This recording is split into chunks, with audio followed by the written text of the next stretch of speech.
sistema jurídico eminentemente establecido por el Estado. Cuando hablamos del monismo jurídico, estamos hablando de un sistema jurídico establecido plenamente por el Estado. ¿Cómo es que funciona lo que es el sistema monista? Dentro de sus características principalmente es escrito. Lo crea el Estado a través del Congreso de la República, o sea bien, del órgano legislativo. Entonces, el sistema jurídico monista es el sistema jurídico establecido por la nación, establecido por el Estado por medio de su órgano legislativo. Estamos hablando de uno, que es el que crea el Estado. Nosotros tenemos un sistema monista. Hay un ordenamiento jurídico plenamente establecido, el cual nosotros tenemos que darle cumplimiento. Contrario sensu, cuando hablamos de un pluralismo jurídico, estamos hablando de varios sistemas jurídicos. Cuando se habla del pluralismo jurídico, es un sistema jurídico que permite o acepta otros sistemas jurídicos en el mismo, un espacio geopolíticamente hablando. El pluralismo jurídico es aquel sistema que dentro de este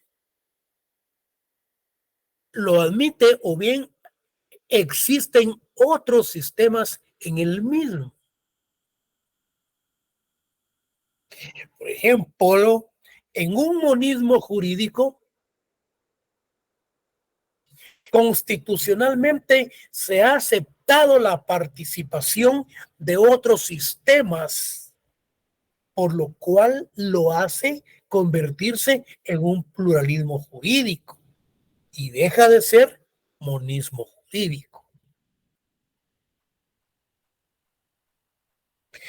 Cualquiera puede decir, bueno, si en Guatemala tenemos lo que es el derecho consuetudinario, lo que son los convenios internacionales, por ejemplo, el convenio 169. Entonces, aquí, estos son derechos independientes. ¿Por qué? Porque no conforman parte de un sistema pluralista. Pluralista se diría que todos conformaran en un sistema, todos ellos. Y si nosotros nos referimos, por ejemplo, con el derecho internacional, podríamos hablar de un dualismo jurídico. Y ese dualismo jurídico es cuando se da la participación de dos sistemas jurídicos plenamente establecidos, pero sin perjudicarse y que deben de actuar armónicamente, de conformidad con el derecho interno y el derecho internacional. Ahí se da un dualismo jurídico.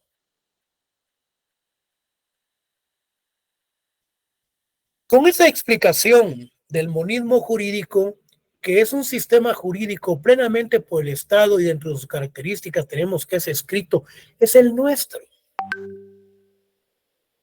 Y cuando hablamos del pluralismo jurídico, es que dentro de un sistema jurídico hay otros sistemas establecidos o reconocidos constitucionalmente, como en el Ecuador, Perú, en Bolivia.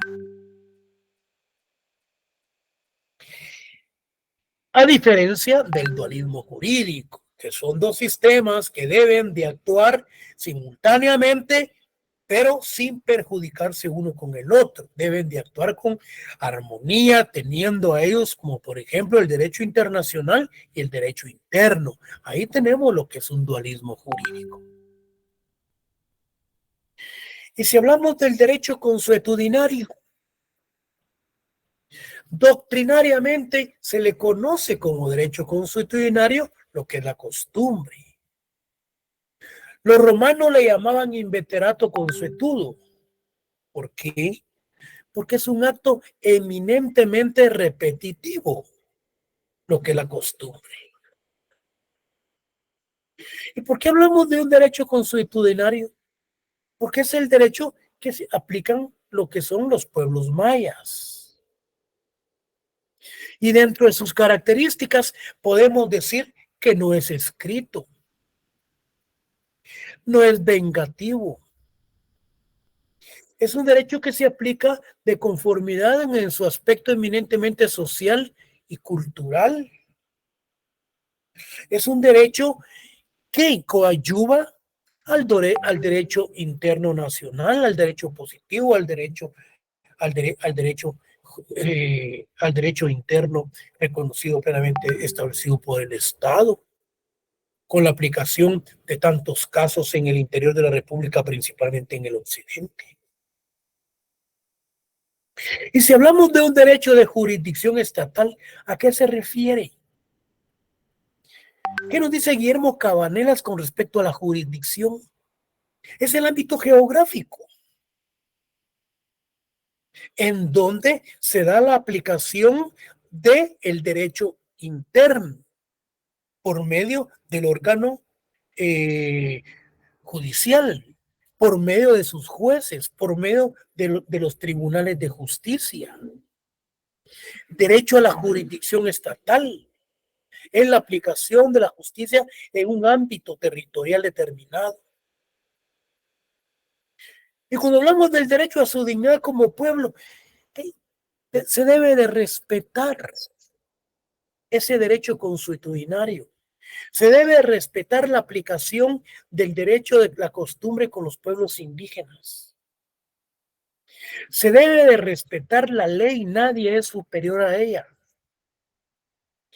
Todos los seres humanos, principalmente, tenemos los mismos derechos y las mismas, y las mismas igualdades constitucionalmente en Guatemala.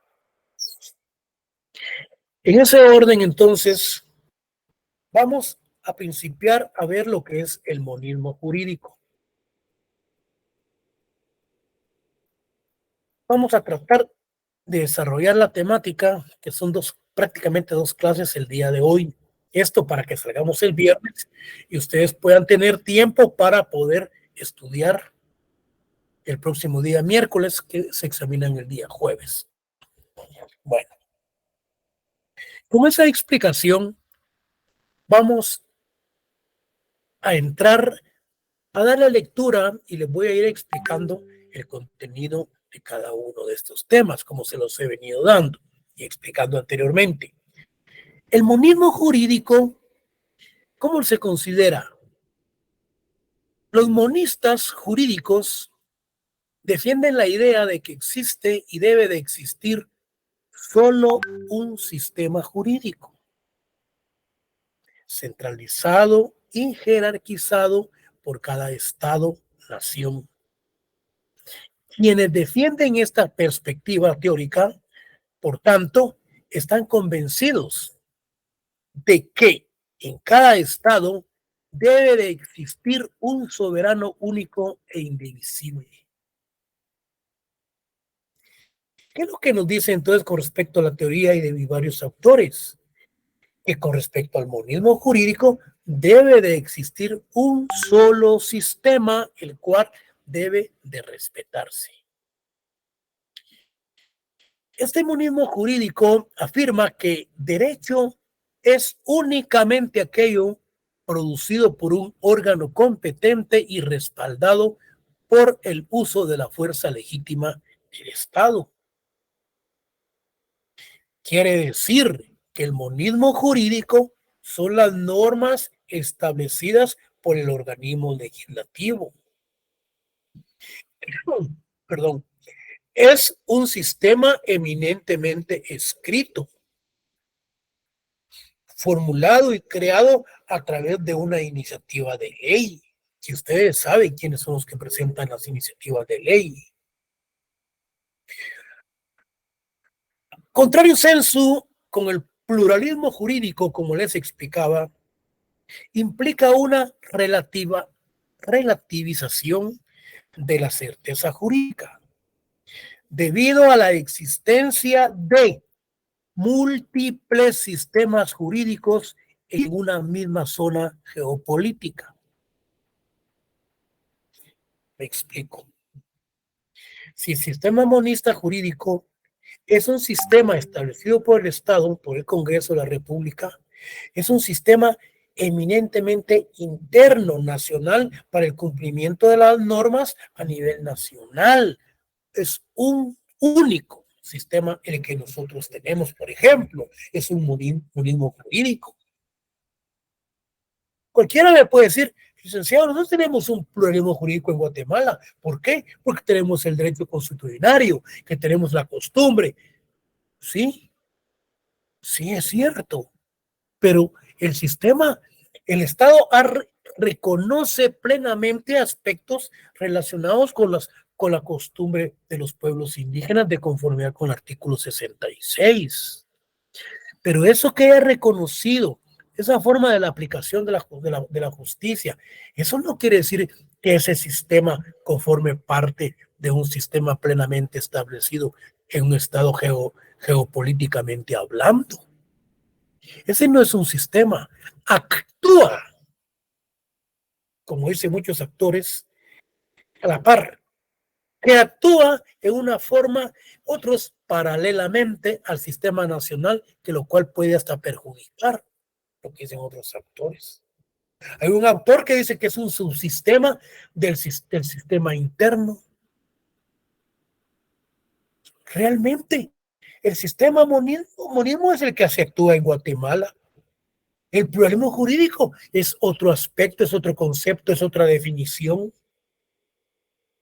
El pluralismo jurídico es un sistema jurídico en donde actúan varios sistemas en ese mismo sistema, hablando en una nación, hablando desde el punto de vista geopolítico. Entonces, implica el pluralismo jurídico, la relativización de la certeza jurídica debido a la existencia de múltiples sistemas jurídicos en una misma zona geopolítica. Toda sociedad convive gracias a las normas sociales, bueno, morales, religiosas, usos, la costumbre, etcétera, y que en su conjunto logra mantener el orden social entre sus miembros. O sea que la convivencia en paz y armonía se logra por el conjunto de las citadas normas sociales y, por supuesto, en una sociedad organizada políticamente con un ordenamiento jurídico escrito, que son, en primer orden, las normas jurídicas creadas por el Estado. Como consecuencia surge lo que es el monismo jurídico. Este monismo jurídico está sustentado en el significado de nación, que representa un solo pueblo, una sola cultura, un solo idioma, una sola religión. Por lo tanto, al ser una sociedad homogénea, con un solo sistema jurídico, significa que en un Estado no puede darse la existencia de varios sistemas, lo que permite la centralización de la producción del derecho y del poder político. Significa esto que dentro de un gobierno, dentro de un Estado, principalmente dentro de una nación, no debe entonces existir otros sistemas jurídicos, salvo que constitucionalmente se hayan aceptado como consecuencia. Puede darse lo que es un pluralismo jurídico, pero nosotros jamás. Jamás puede darse un sistema pluralista. Con un sistema monista únicamente se acepta la norma creada por el Estado a través del procedimiento legal establecido, el que debe ser escrito y de aplicación en general. ¿De acuerdo? Las instituciones y los órganos que tienen la iniciativa de ley que presentan al Congreso de la República, y el Congreso de la República es el encargado de la creación de la norma jurídica, la cual es escrita como característica especial. ¿Qué nos dice el artículo 140 de la Constitución? Guatemala dice, yo lo anoté para no estar ahí jalando la ley, bueno, para ahorrar tiempo. Guatemala es un estado libre, independiente y soberano, organizado para garantizar a sus habitantes el goce de sus derechos y de sus libertades. Su sistema de gobierno es republicano, es democrático y es representativo. Vean qué interesante. ¿Cuál es el sistema de gobierno en Guatemala? Es democrático, es republicano y es representativo. Y como se expuso con anterioridad, corresponde únicamente al Estado de Guatemala, a través del Congreso de la República, la creación de la ley, por lo que únicamente se aceptan las normas producidas por el Estado, mediante los procedimientos y mecanismos que se indique constitucionalmente.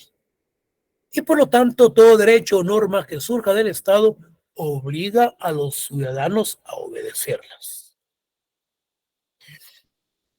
Existe el compromiso en los acuerdos de paz al promover una reforma a la Constitución, en donde se reconozca que somos un país en donde existen varias culturas, idiomas, etnias y además el sistema jurídico oficial, en donde coexiste el sistema jurídico consuetudinario.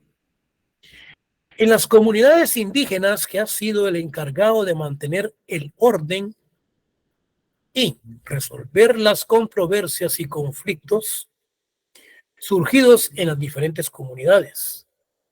A esta situación se debe de reflexionar y considerar que en esta época en que se está promoviendo a nivel internacional una globalización económica, comercial y jurídica, donde el derecho internacional se está erigiendo como una rama del derecho con el suficiente prestigio que está sobrepasando las fronteras de la soberanía de los estados.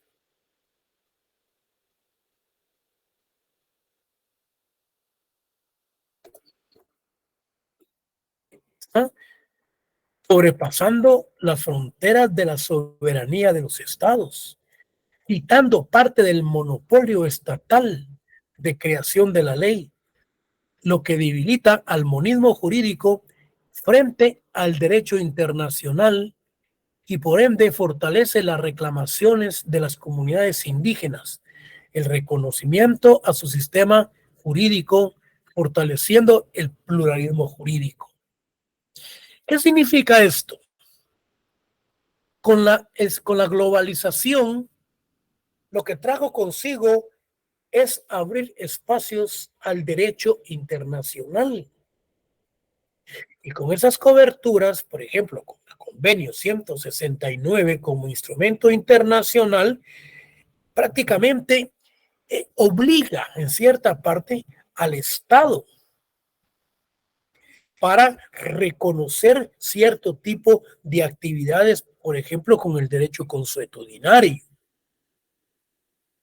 Pero, ¿qué es lo que sucede realmente con esa aplicación del derecho internacional con respecto a la globalización, que realmente fue un fracaso que vino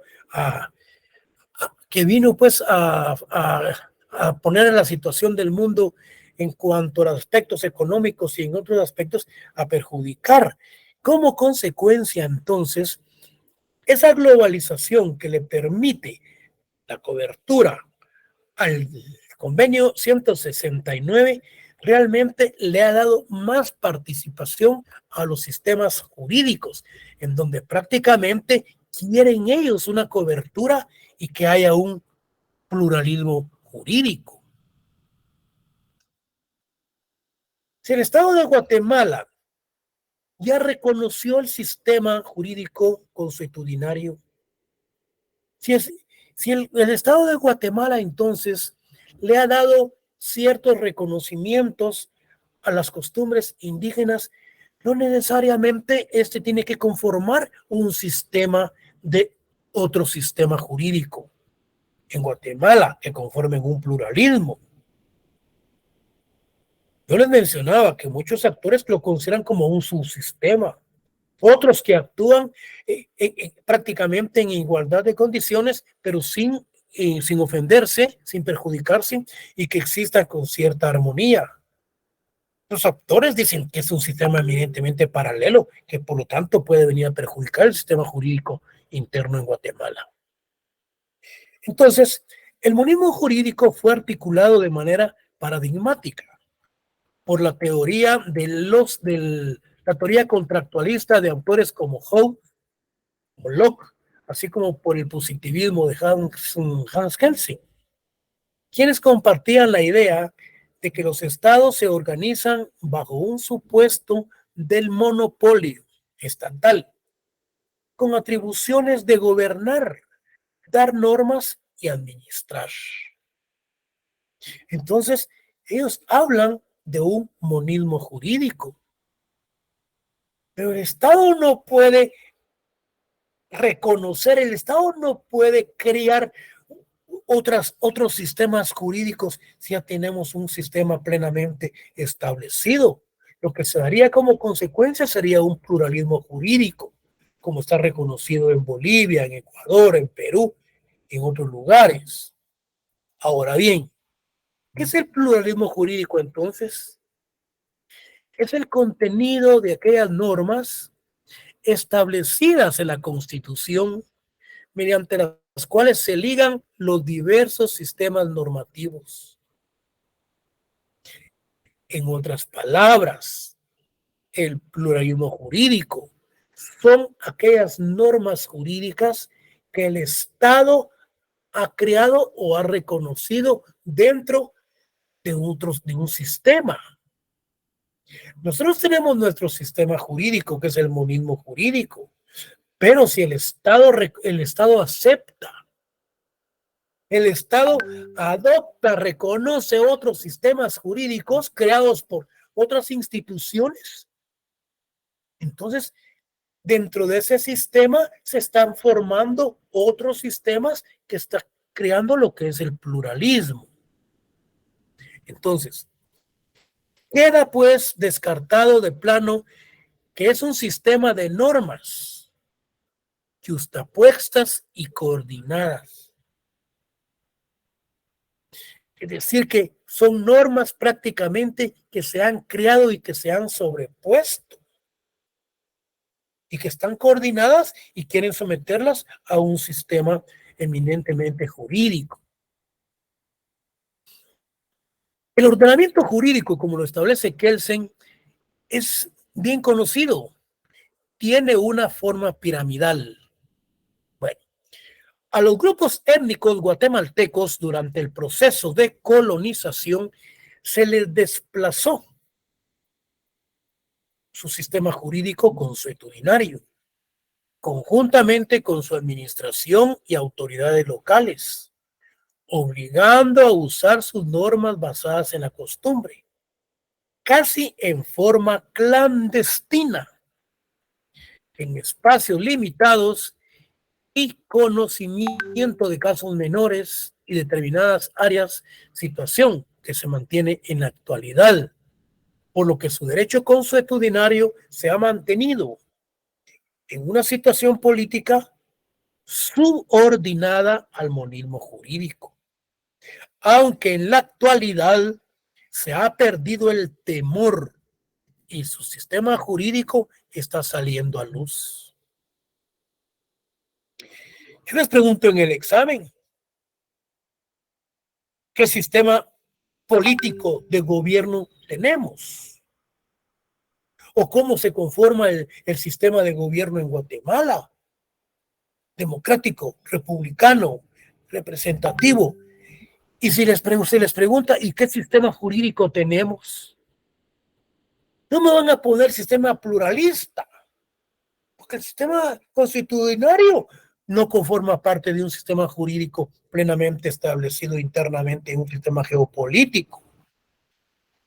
Es un sistema que está saliendo a luz, ya que desde la época de la colonización, los grupos tribales y los grupos étnicos fueron valientes en donde ellos aplicaban sus costumbres a escondidas de los y en forma clandestina de los colonizadores.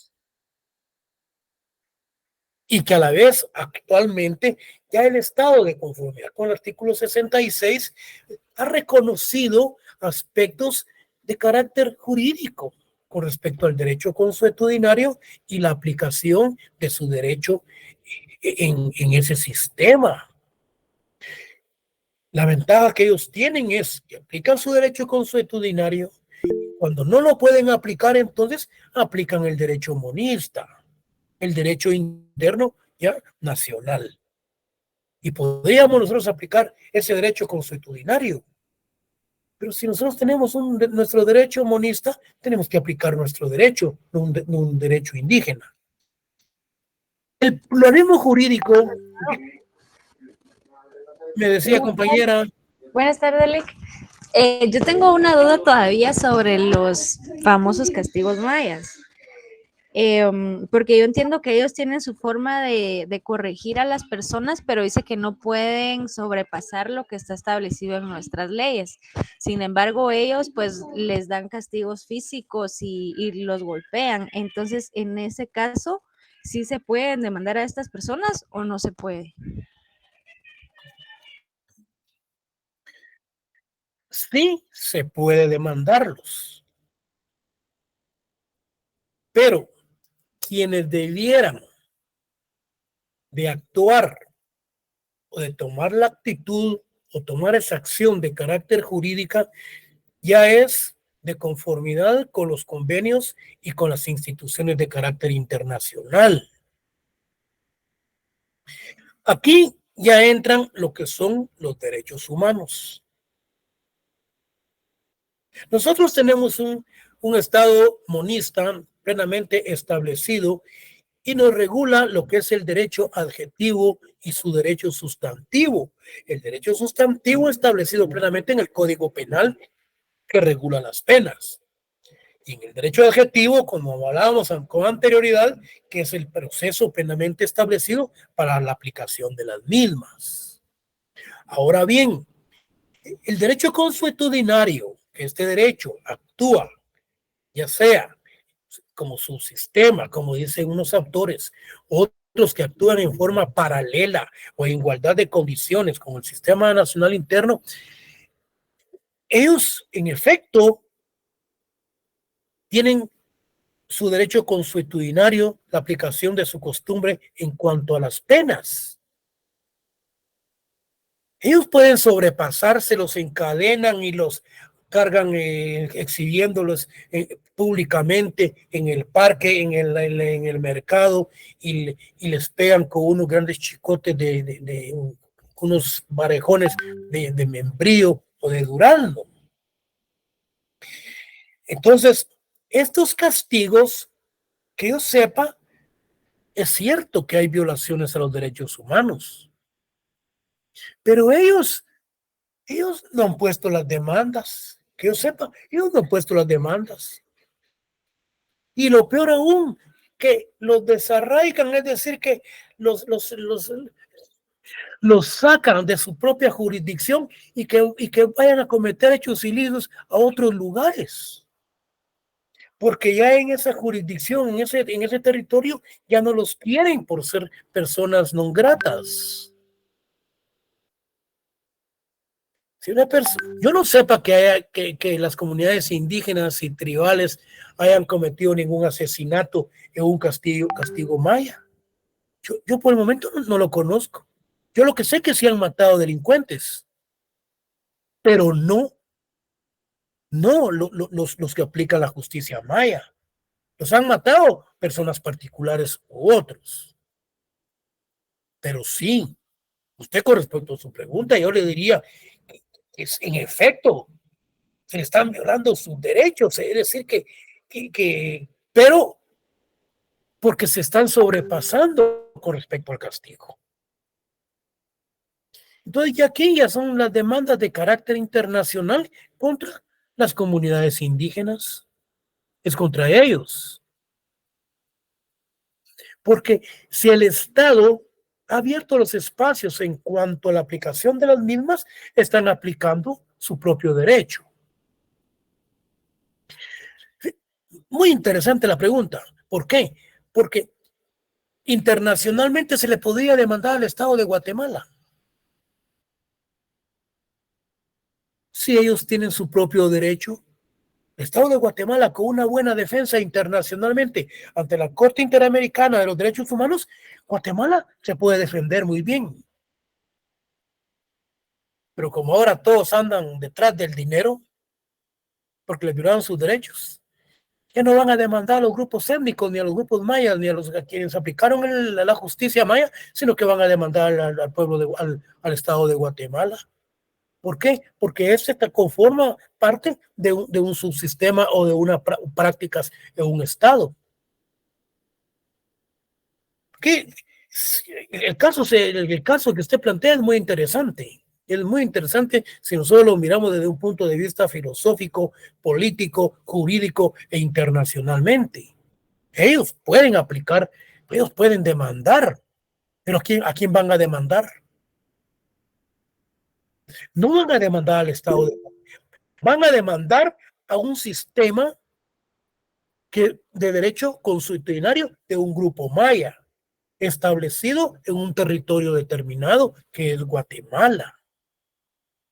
Guatemala puede ser tal vez como un elemento que conforma parte de ese proceso, el Estado de Guatemala. Pero el Estado de Guatemala, para mí, que no se les puede perjudicar. Es a ellos, porque ellos independientemente están aplicando su justicia. Bueno, sí, es muy interesante la pregunta, hay que analizarla muy detenidamente para poder decir, mire, eh, aquí eh, se debe de aplicar el derecho internacional de conformidad con las cortes interamericanas. Ahora, contrario censo. ¿Qué sucede si a un indígena se le aplica el derecho interno, o sea, el sistema monista?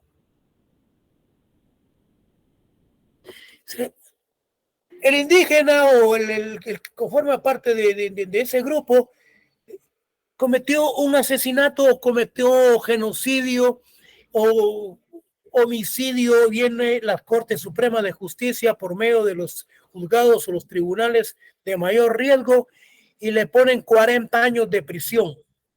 Hablemos, le ponen la pena de muerte.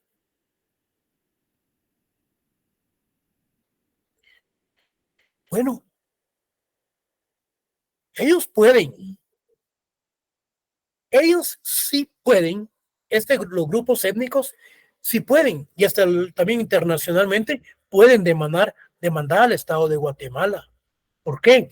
Que hubo violación al debido proceso, que hubo una sentencia extra petit, que el juicio estuvo sesgado. Bueno, y varios elementos que las leyes para eso se hicieron. Buenas tardes, licenciado. Perdone que lo interrumpa.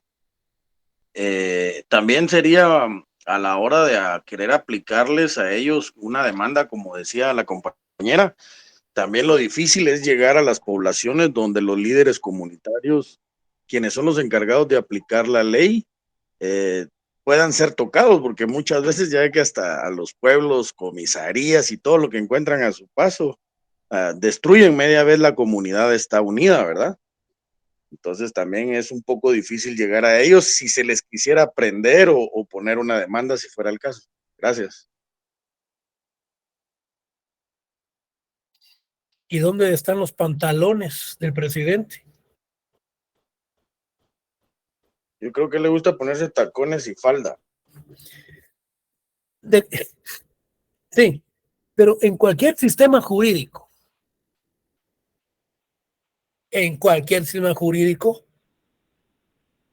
yo veo que se están perjudicando los intereses del Estado, los intereses de la nación, y que solamente poniendo a disposición a los que se sobrepasaron sobre la aplicación de una pena,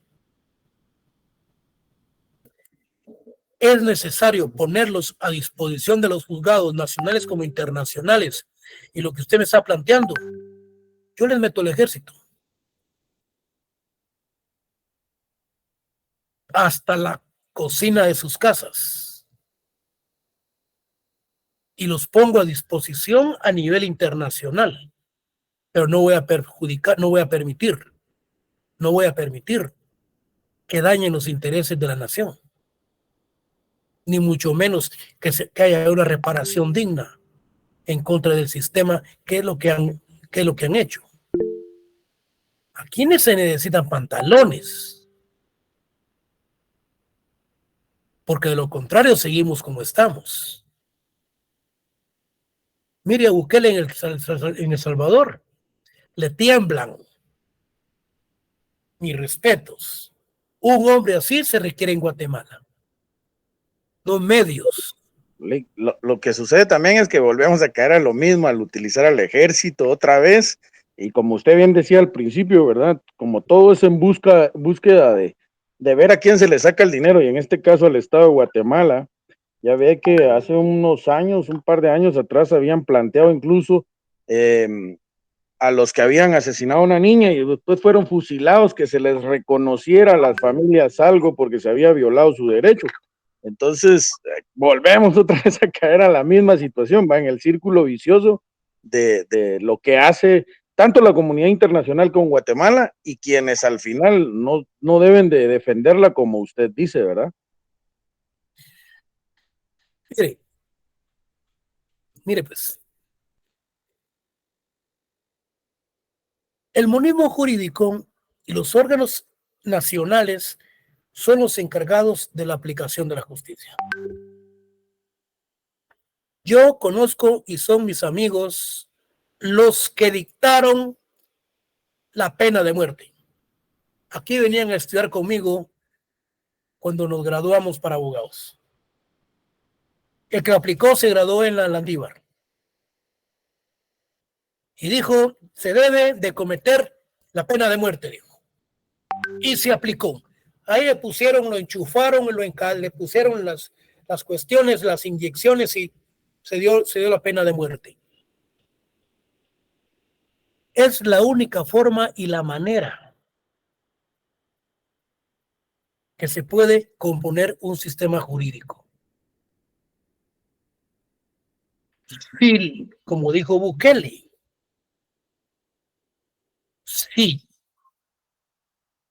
Los organismos internacionales, dijo, se están intrometiendo en mi administración, que le vengan de dar de comer, dijo, como a 80,000 mareros que tiene detenidos. El Salvador entonces era una cueva de cucarachas con todos, casi tiene más de 1 millón de mareros presos y detenidos que ha sacado Estados Unidos, se han ido a dar.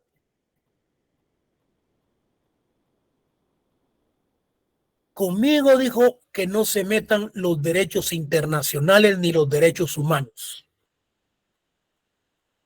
porque yo quiero componer este país y lo está componiendo. Los mandó por un tubo.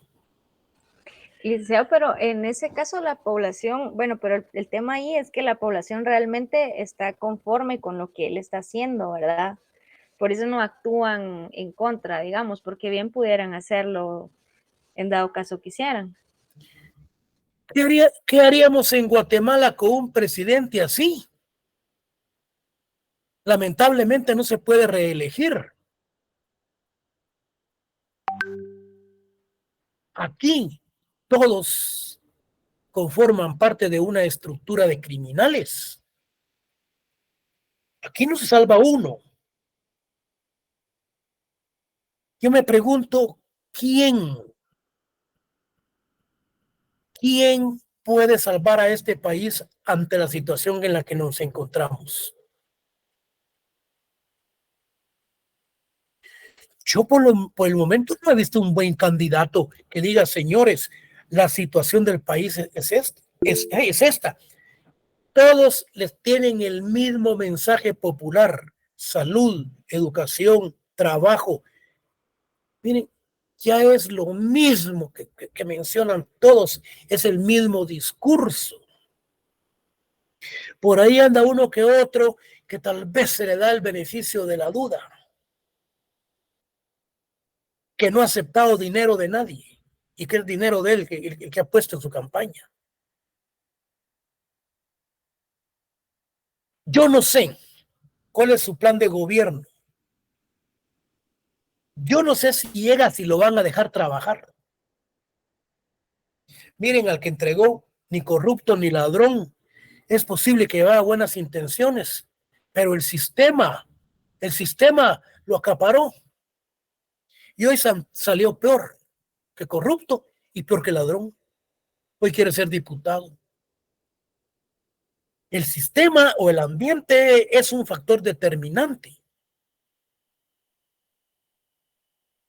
¿Qué sucede si llega un presidente y este no tiene su plan de gobierno definido y si no tiene su gente específica que va a llevar y que tiene los mismos intereses de nación? Va a gobernar con los mismos.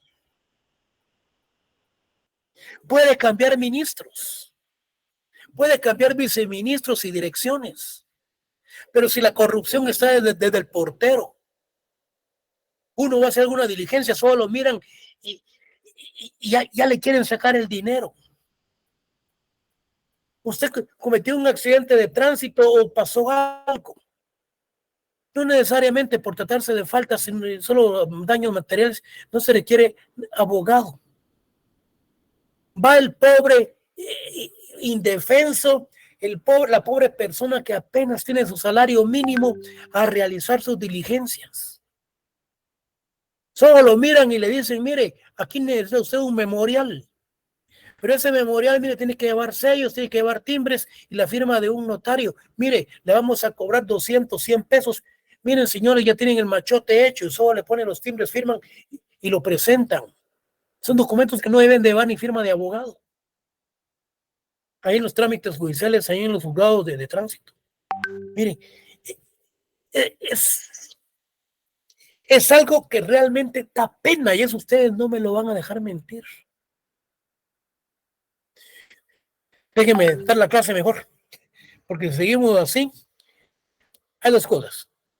Con respecto a la pregunta de la compañera, ahí están los derechos humanos que son los que tienen que intervenir. Y con respecto a la aplicación del derecho interno, son los tribunales de justicia de conformidad con el monismo jurídico que son quienes tienen que aplicar la justicia.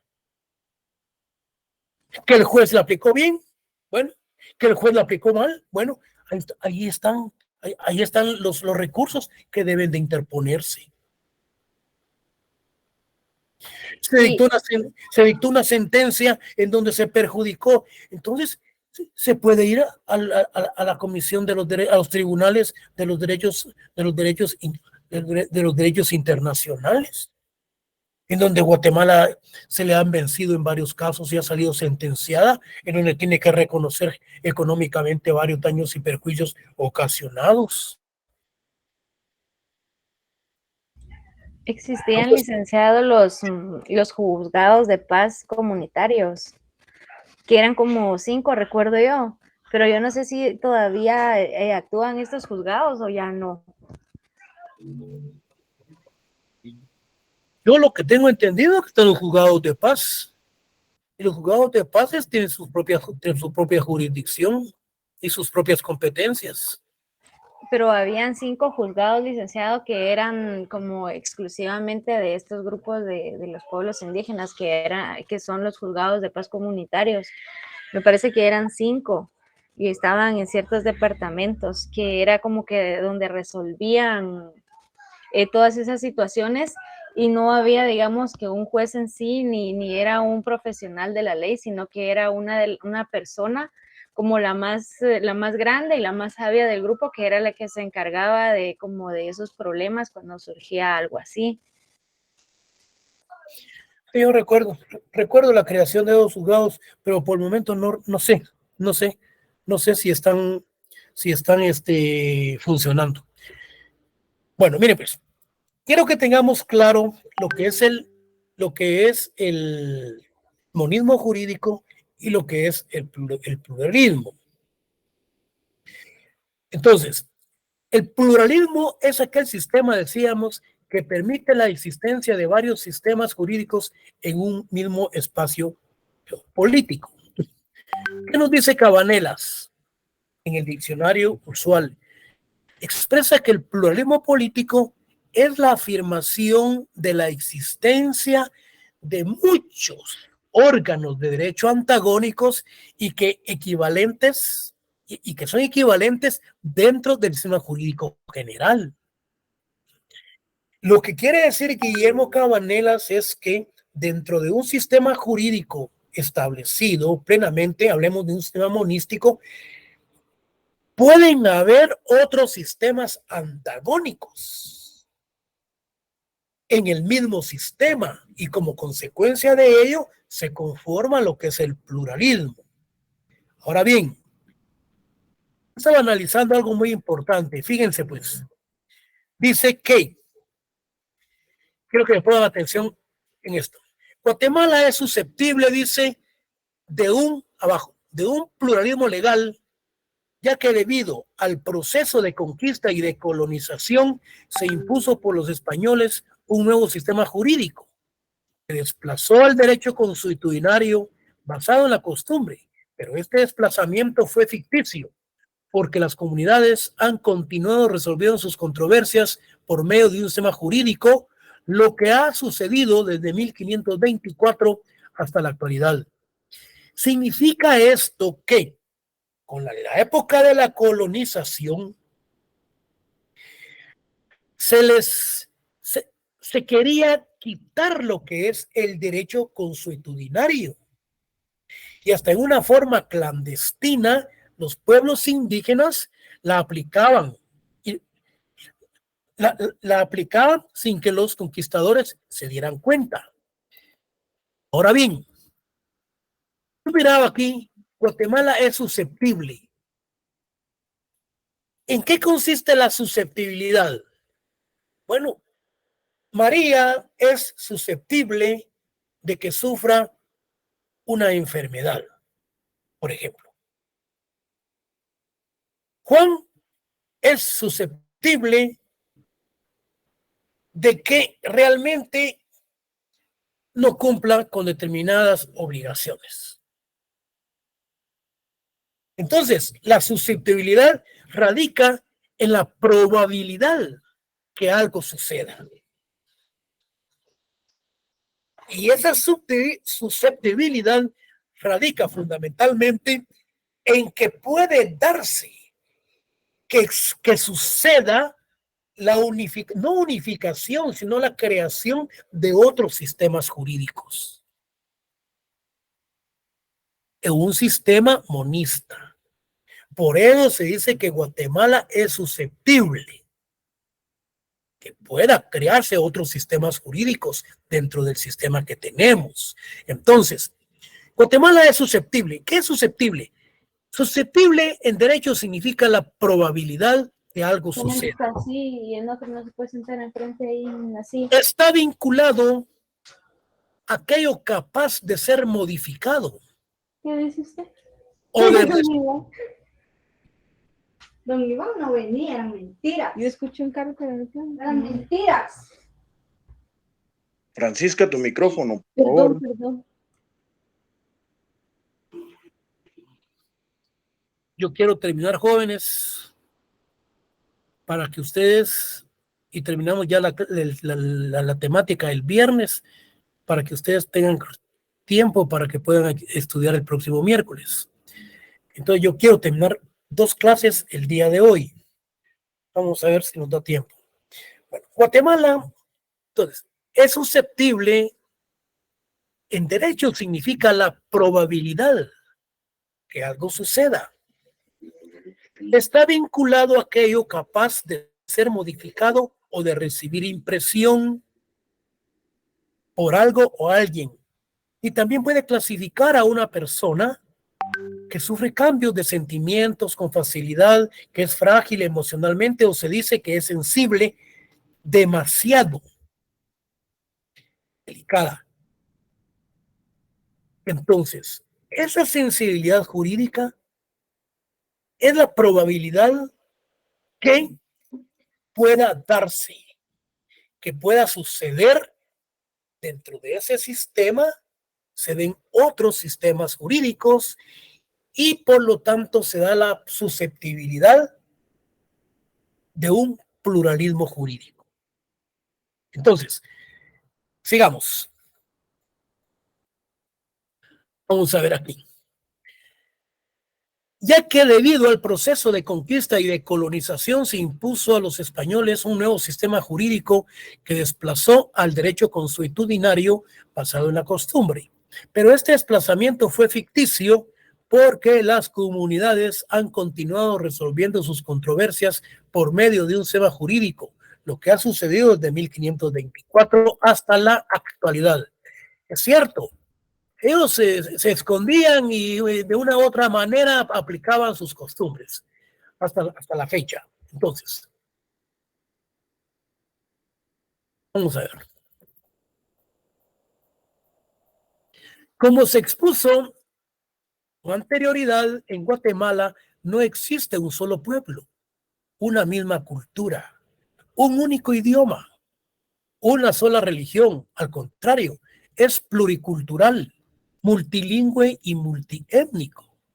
Por lo que la coexistencia del derecho oficial con el consuetudinario o indígena practicado por las comunidades indígenas puede darse. Lo justifica también el hecho de que más del 50% de la población es indígena. Y hay algo muy interesante que yo estaba investigando con respecto a varios países que han reconocido constitucionalmente la existencia y los derechos de los pueblos indígenas y su derecho consuetudinario. Colombia, Perú, Bolivia, Ecuador, iniciando procesos de coordinación y compatibilización entre ambos sistemas. Ahora bien, vamos a ver, en Guatemala, los sectores indígenas, dentro de sus reivindicaciones, están reclamando su derecho a su sistema jurídico consuetudinario. Esto hace 3, 4 años, cuando se conformó el aspecto de un pluralismo jurídico. Yo estaba trabajando en la dirección de investigación de la facultad y se me dio este tema para que se investigara. Yo investigué lo que era el pluralismo jurídico y la participación de ese reconocimiento de ese sistema que los indígenas querían que de ser un sistema dentro de un sistema ya plenamente establecido. En el artículo 66 constitucional, a ellos se les ha reconocido todos sus derechos. Si ellos plenamente estaban reconocidos, ellos no tenían necesidad de andar buscando reconocimientos. A última hora, cuando se les explicó doctrinaria, filosófica, espiritualmente la creación de la norma, entonces se retiraron de ese sistema jurídico a los cuales ellos querían pertenecer, lo cual fue un sistema eminentemente fallido con ese pluralismo jurídico que se andaba buscando. Entonces, un sistema en que constitucionalmente únicamente el Estado es creador de ley y que nadie puede ser juzgado por tribunales que no sean creados legalmente. y que no se impondrán penas que no estén preestablecidas. Pese a este principio de legalidad, los sectores indígenas, con una población que supera a los otros 3 pueblos existentes, han mantenido su convivencia y regulado sus relaciones con su derecho consuetudinario y sus autoridades.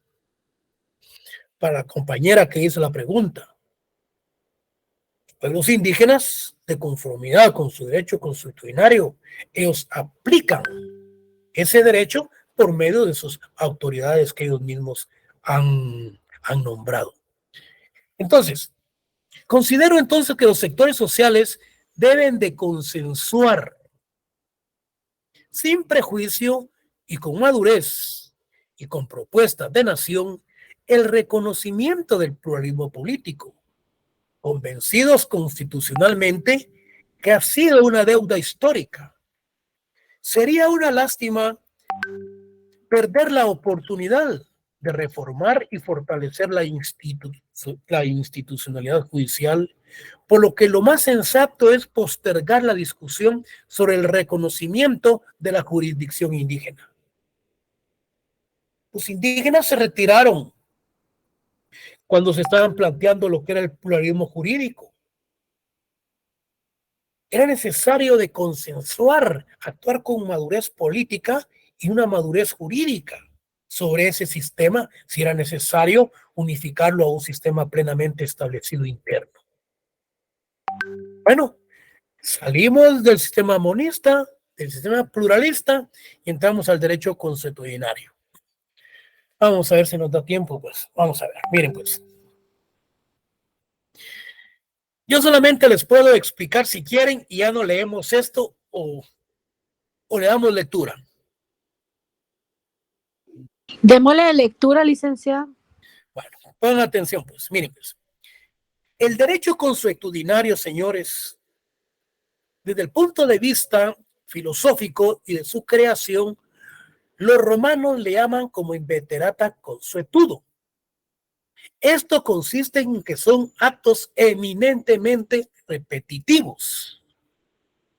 Entonces, el derecho consuetudinario tiene por naturaleza y como característica especial que no es escrito.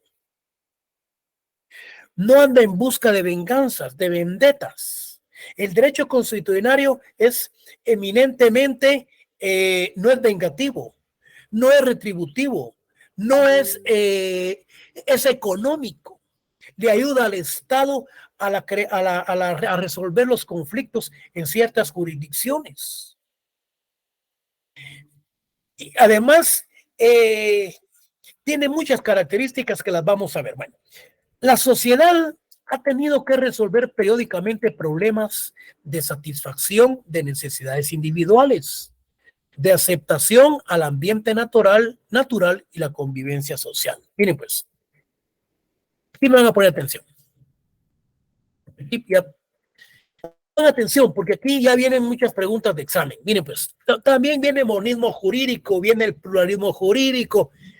Lo que estamos analizando yo les estoy explicando para que el día del examen ustedes digan, bueno, esto es tal cosa, esto es tal cosa, tal cosa. El derecho consuetudinario surge de la costumbre, cuando lo miramos desde el punto de vista doctrinario. El derecho romano le llama, como yo les mencionaba, veterata consuetudo, que consiste en una práctica repetida de la colectividad. La colectividad lo acepta y la considera obligatoria. Son normas que surgen de la propia comunidad. La Constitución Política de la República reconoce el derecho de las comunidades a su identidad. ¿Y qué es identidad? Si lo miramos desde el punto de vista del acuerdo de los derechos de los pueblos indígenas. Eso lo analizamos al principio, sin embargo lo vamos a ver después. Entonces, reconoce el derecho de las comunidades a su identidad cultural de acuerdo a sus valores, su lengua y sus costumbres. Yo desarrollé varios artículos acá para no estar viendo la Constitución porque así ahorrábamos tiempo. Bueno, el artículo 66 preceptúa constitucional. El Estado regula, reconoce, respeta y promueve las formas de vida, costumbres y tradiciones de los grupos étnicos. Aquí, este artículo 66, si miramos, el Estado reconoce las tradiciones, las costumbres de los grupos étnicos y tribales. Ustedes recuerdan quiénes son los grupos tribales, porque ya se los expliqué. Entonces, el Acuerdo sobre Identidad y Derechos de los Pueblos Indígenas dice que lo referente al derecho consuetudinario, dice, insta a respetar la organización de las comunidades indígenas, incluyendo el derecho consuetudinario como un sistema para resolver sus asuntos, existiendo compromisos del gobierno para promover reformas a la Constitución para el logro del reconocimiento a su propio derecho, con eje cultural propio, permitiendo una dualidad jurídica. Eso de dualidad jurídica, señores, no se puede hacer una interpretación del derecho consuetudinario con el derecho interno. Es cierto que son dos derechos, pero si nosotros lo analizamos desde el punto de vista filosófico y de un punto de vista de la creación de la espiritualidad, de la creación de la norma con respecto a la dualidad jurídica, sí, son dos sistemas. Es una teoría en donde hay dos sistemas, pero se refiere específicamente a un sistema eminentemente internacional con relación con el derecho interno. Ahí hay dualidad jurídica. Bueno, si lo analizamos desde el punto de vista de una dualidad jurídica, podríamos decir, bueno, el derecho jurídico, el derecho de la costumbre y el derecho interno, hay una dualidad jurídica. Pero si lo analizamos y miramos qué es la dualidad jurídica, es la separación que existe entre el derecho interno y el derecho internacional. Entonces, la dualidad jurídica es una teoría que afirma que no existe un único sistema jurídico, sino que existen dos sistemas jurídicos, pero separados e independientes. Uno, el derecho internacional, y el otro, que es el derecho interno. Esto es lo legal. Esto es lo creado a través de un nuevo derecho, y que conlleva esta dualidad jurídica, conlleva a la convivencia y resolución de varios de los conflictos surgidos en las comunidades naturales. En efecto,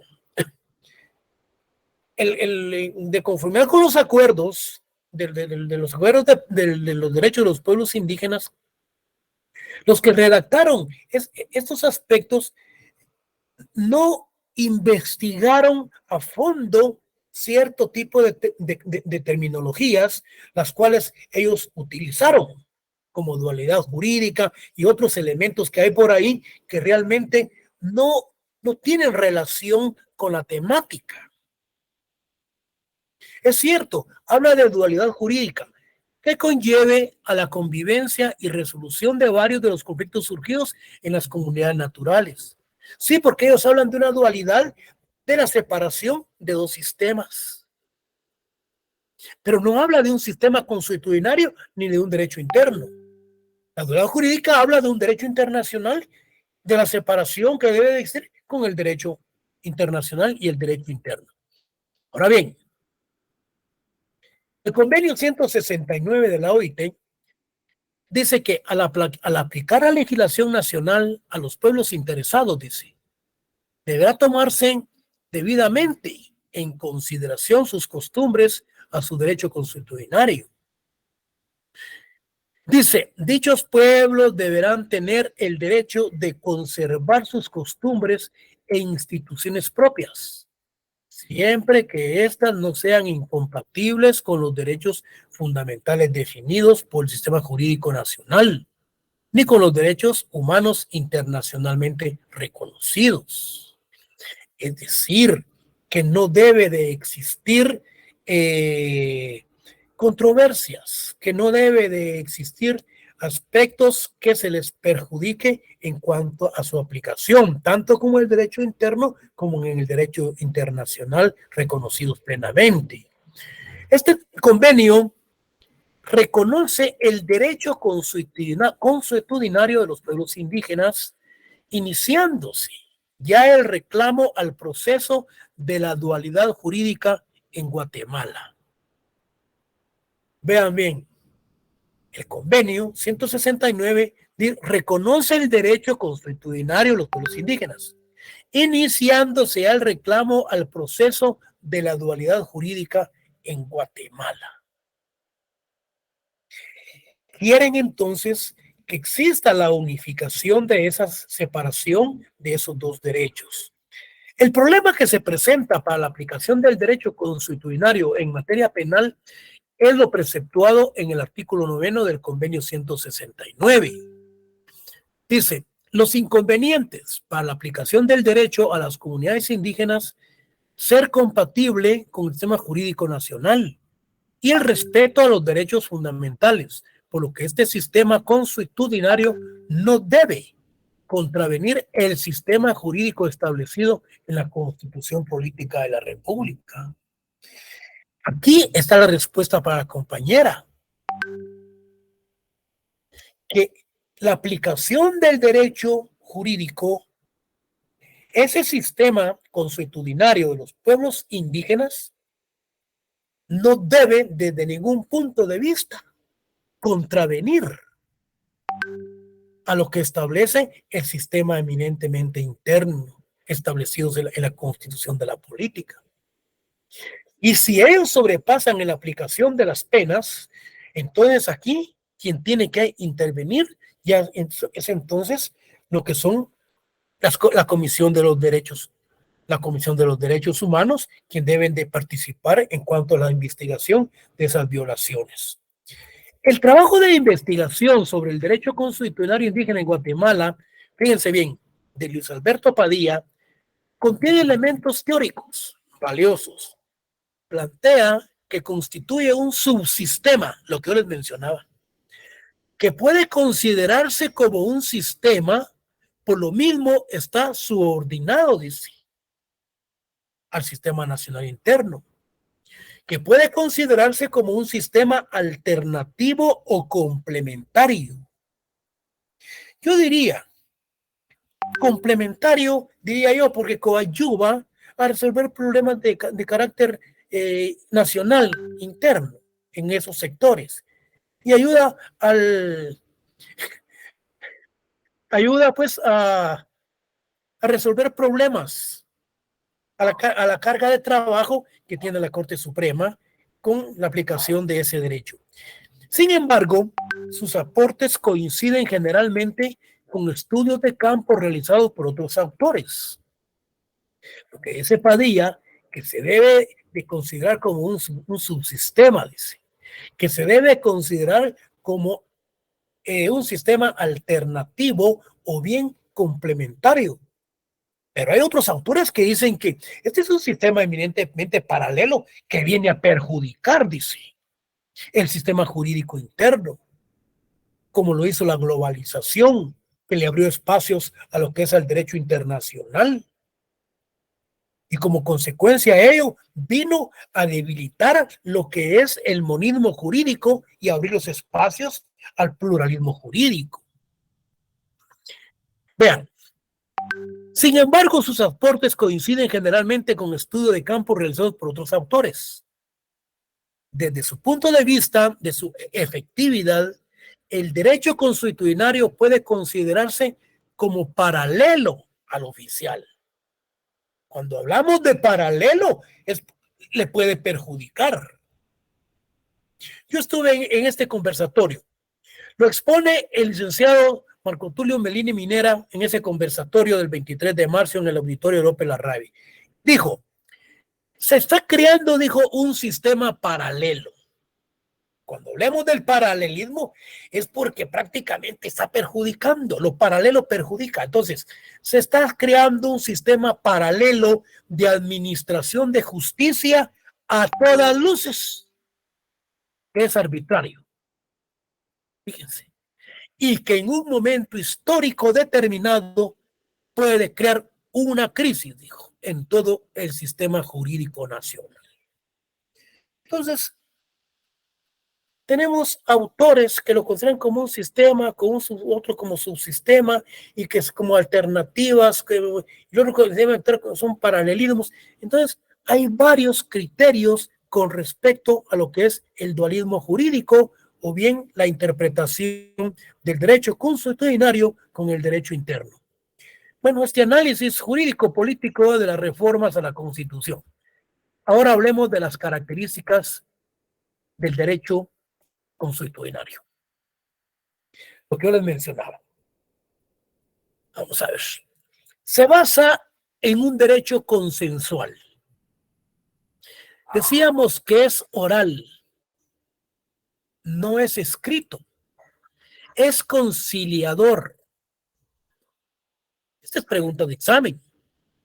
Sus características del derecho consuetudinario.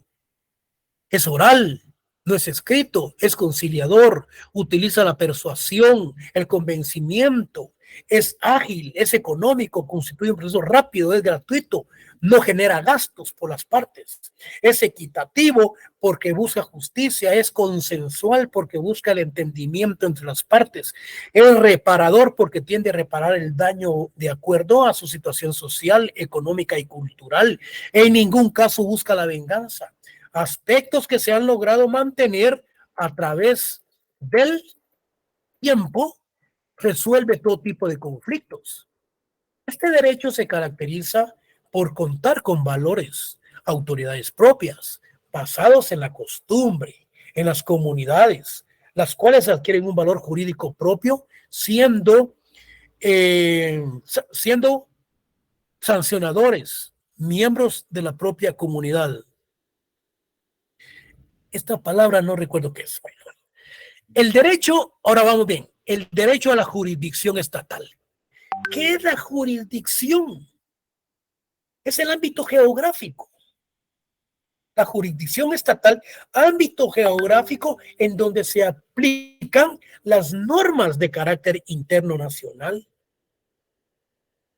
Puede ser la jurisdicción que es de la aplicación del derecho consuetudinario. Entonces, el Estado constitucionalmente imparte justicia en todo el territorio y a todas las personas que en él permanezcan. O sea, es un mandato imperativo la impartición de la justicia. Quiere decir entonces que el Estado constitucionalmente, a través de los órganos judiciales, imparten la justicia en todo el territorio nacional. A nacionales, internacionales, indígenas, a quienes sean.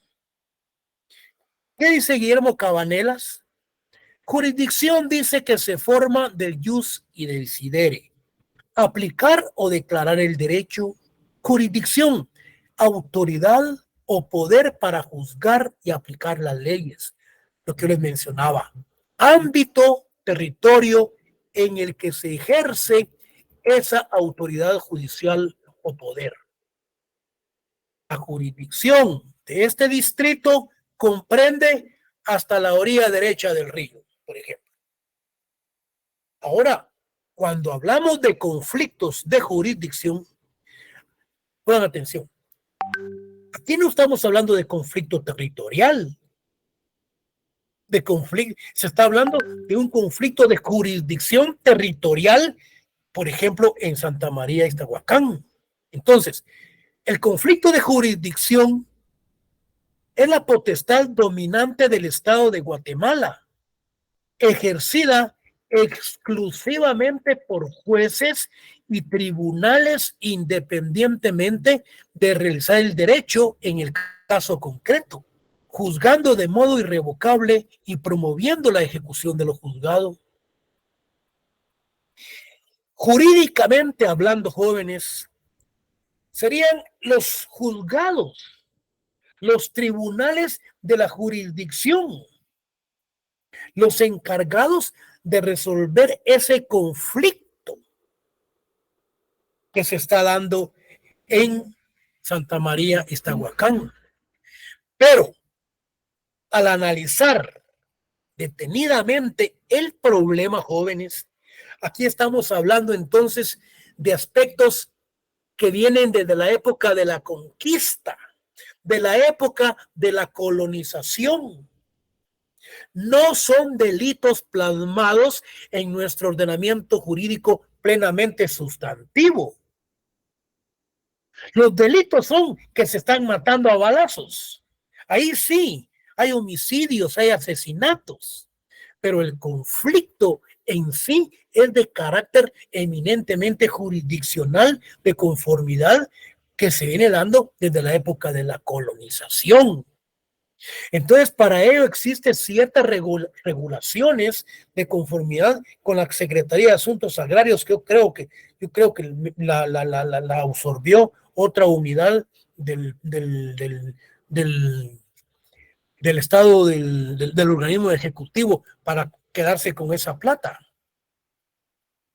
Entonces, decíamos entonces, cuando hablamos de la jurisdicción, son los tribunales quienes tienen que resolver los conflictos, los problemas basados en lo que es el derecho eminentemente sustantivo o lo regulado en el Código Penal, basado a que los jueces son quienes tienen que darle resolución con respecto al conflicto de jurisdicción territorial que se está dando ahí. Ya son el Consejo Municipal, quienes más, instituciones del Estado que deben de llegar a trabajar a través de los tribunales de conciliación para resolver esos problemas. Un candidato ahí dijo, bueno, dijo, con ese respecto a ese conflicto, yo, dijo, lo que haría, les haría un planteamiento, que unifiquen los municipios y que le pongan un nombre. Miren, si Misco se quiere convertir, si San Cristóbal se quiere convertir en municipio, se quiere salir de la jurisdicción de Misco, quieren crear otro alcalde y otras autoridades. Señores, ahorita hay 340 municipios en el territorio nacional. Este político, ¿cómo cree que ellos se van a unificar y a conformar solamente un territorio? No lo creo. Si aquí hay ambiciones políticas, aquí hay ambiciones de dinero, aquí hay una situación eminentemente que no se puede comprender. Aquí lo que es necesario es decirles qué es lo que necesita cada jurisdicción y el Estado, por medio de sus posibilidades, resolver el problema a cada uno y problema resuelto. Lo que pasa es que no hay voluntad política. Nadie quiere entrarle al camote. ¿Cómo va a llegar ahí el ministro de Gobernación o el ministro del Ejército Nacional a querer formar una comisión de conformación, de conciliación, si le acaban de matar a todos sus soldados? Este llega con una mentalidad de venganza, a ver quién se la debe y quién la paga y no quién la debe. El conflicto de jurisdicción es la potestad dominante del Estado de Guatemala, ejercida exclusivamente por jueces y tribunales independientemente de realizar el derecho en el caso concreto, juzgando de modo irrevocable y promoviendo la ejecución de lo juzgado. Entonces, la jurisdicción consiste en la potestad de administrar justicia. Así lo establece la Constitución Política en su artículo 203. Corresponde a los tribunales de justicia la potestad de juzgar y de promover la ejecución de los juzgados. Vamos a ver lo más interesante. Vamos a ver.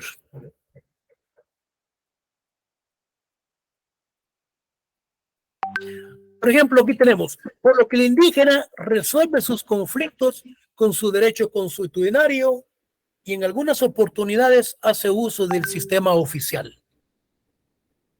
¿Qué nos habla el convenio 169 en su artículo 8?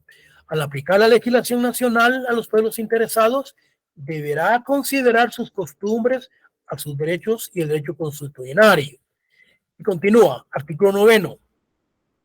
Establece, en la medida que ello sea compatible con el sistema jurídico nacional y con los derechos humanos internacionalmente reconocidos, deberán respetarse los métodos a los pueblos interesados, a los pueblos indígenas que recurran tradicionalmente para la represión de los delitos cometidos por sus miembros. Aquí está la respuesta de la compañera.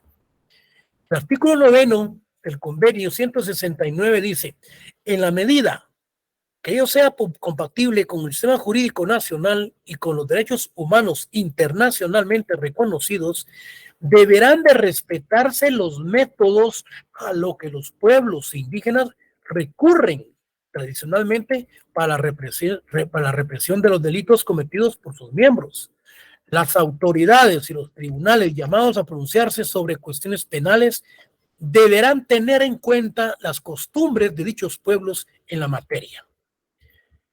Y continúa, pues, hablando más respecto a lo que es ese artículo 9. Dice, vamos a ver aquí. Los pueblos indígenas tienen derecho a decidir a determinados asuntos de someterse a su jurisdicción estatal. Debe de haber y sus autoridades, como se ha mencionado en sus características, permiten que los procedimientos sean rápidos y ágiles. Es conciliatorio y tiende a reparar el daño ocasionado, etc. Aquí tenemos lo que es el dualismo jurídico en Guatemala. Miren, pues, el dualismo jurídico en Guatemala es viable. Los dos sistemas jurídicos son compatibles. Si los indígenas reivindican este derecho, contará con la alternativa de aplicación de su derecho para resolver los conflictos domésticos, asesorías, consejos, asuntos voluntarios, problemas agrarios, posesión de tierras, asuntos penales, civiles, familia, etc. Entonces, la jurisdicción de los pueblos indígenas dice, esto de ninguna manera debe de constituir una posición separatista entre un sistema y tampoco debe verse como un sistema jurídico paralelo. Ambos deben de coexistir, pero en coordinación. Por último, tenemos lo que es el derecho a su dignidad. La persona humana, por el solo hecho de serlo, está investida de la dignidad humana. Se le debe respeto desde el punto de vista religioso, principalmente en los estados laicos. Cuando hablamos de laicos es porque es la participación de la ciudadana con muchos sistemas religiosos. El mismo ha sido creado a semejanza de Dios, siendo esta dignidad la esencia de la naturaleza humana. Si la dignidad del ser humano se ve fuera de ámbitos religiosos y se ve dentro de la sociedad, con suma facilidad se observa que una persona cuenta con un nombre propio, con carácter propio, su propia concepción de vida, sueños, etc. ¿Cómo se manifiesta? Fíjense, pues. La pregunta es, ¿cómo se manifiesta el respeto a la dignidad de los pueblos indígenas? La respuesta es reconociendo sus derechos colectivos. Derecho a no ser discriminado, derecho a su nacionalidad, derecho a la seguridad jurídica, derecho a no ser despojado y expropiado. Sigamos. Como consecuencia, la Constitución Política de la República, en su artículo 4, habla de la libertad y la igualdad. El 58, vayan tomando nota, reconoce el derecho a las comunidades indígenas. El Estado reconoce y respeta el 66. Con estas normativas, entonces, realmente existe una regulación. Todo esto conlleva un freno a la discriminación y exclusión a quien han estado sujetos los pueblos indígenas desde el momento de la colonización. Esta dignificación debe permitir a los pueblos indígenas espacios de participación activa en la toma de decisiones en los asuntos que afecten su cultura. En el acuerdo sobre identidad de los derechos de los pueblos indígenas, el reconocimiento de la identidad de los pueblos indígenas es fundamental, dice, para la construcción de la unidad nacional. Y nos dice con respecto a la identidad de los pueblos indígenas, dice que es un conjunto. Recuerden, pues, cuando hablamos de la identidad de los pueblos indígenas, es un conjunto de elementos que los definen y a su vez los hacen reconocerse como tal, siendo dichos elementos la descendencia directa de los antiguos mayas, sus idiomas, una cosmovisión que se basa en la relación armónica de todos los elementos del universo, una cultura en común basada en los principios y en las estructuras del pensamiento maya y la autoidentificación. Jóvenes, aquí nos quedamos y nos reunimos el próximo viernes, que es la última clase que vamos a ver. Les voy a dar los nombres. Si tengo tiempo, voy a tratar de enviárselos. Voy a ver si los tengo por ahí. El convenio 169 de la Organización Internacional del Trabajo, el convenio 169, el Acuerdo sobre Identidad y Derechos de los Pueblos Indígenas, Declaración Universal de los Derechos Humanos, el Pacto Internacional de los Derechos Civiles, la Convención Internacional sobre la eliminación de todas las formas de discriminación racial. Si ustedes pueden bajar esos convenios, esos acuerdos, pues excelente.